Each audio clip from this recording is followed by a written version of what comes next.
Hello, my name is SYAHMAH Binti MALEK and my student ID is 2025168949. I am from JBA 2512E and this is my first assignment, individual assignment for subject FIN430. For the first part, what is time value of money? So time value of money explains that the value of today worth than the value in the future. It suggests that value of money will not remain the same over time. This is where investors often invest now and earn interest to enjoy the amount that they get in return later. There are two types of time value of money, which is the first one being future value, compounding. This one deals with the accumulate fund to sum of date in future. The concept is growth, whereby the savings or investment that made today will grow over time due to interest bearing. The next one is present value, which is discounting. This determines that present value that will be received in future. Next, cash flow type of time value money. There are two types, which is the first one being single cash flow. It focuses on growth in the original investment relative to rate of return that is required, when payment is one time only or amount is different each year. Second one is annuity cash flow. This one have two types, which is due annuity and ordinary annuity. The concept is that equal periodic cash flow over a specified time period.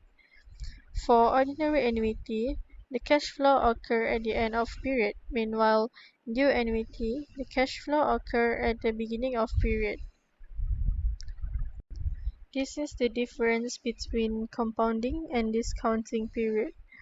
There are 5 adjustments in total, which is annually, semi-annually, quarterly, monthly, and daily.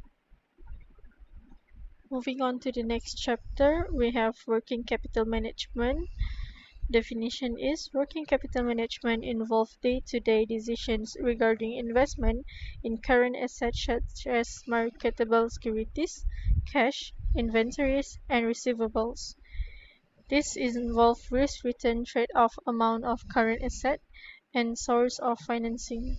It also affects the firm profitability and liquidity. For the working capital policies, we have three, which is the first one being relaxed policy, restricted policy, and moderate policy. Relaxed policy have low risk, maintain large amount of current asset with flexible credit policy, low investment productivity, high liquidity, and potentially low profitability. Restricted policy have high risk, maintain low amount of current asset coupled with stringent credit policy, and invest in fixed asset which result in high profitability. Lastly, moderate policy, we have moderate risk, maintain liquidity, and invest in productive asset while holding sufficient current asset. This is hedging approach. It match maturity of asset with maturity of finance.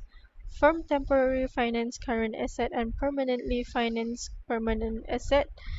It also have moderate risk, moderate return. As you can see, I already provide the graph down below. Based on the graph, on the most below, which is fixed asset, we have long-term financing.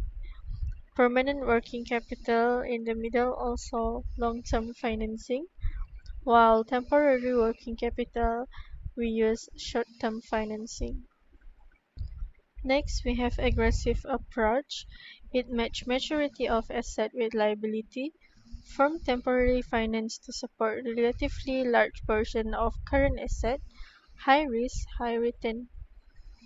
From the graph, you can see that the long-term sources we use for long-term financing, while the short-term financing above until total working capital, we use short-term financing. Lastly, we have conservative approach. Firm long-term finance majority of its asset, only to use short-term finance for a very big requirement. It has low risk and low return.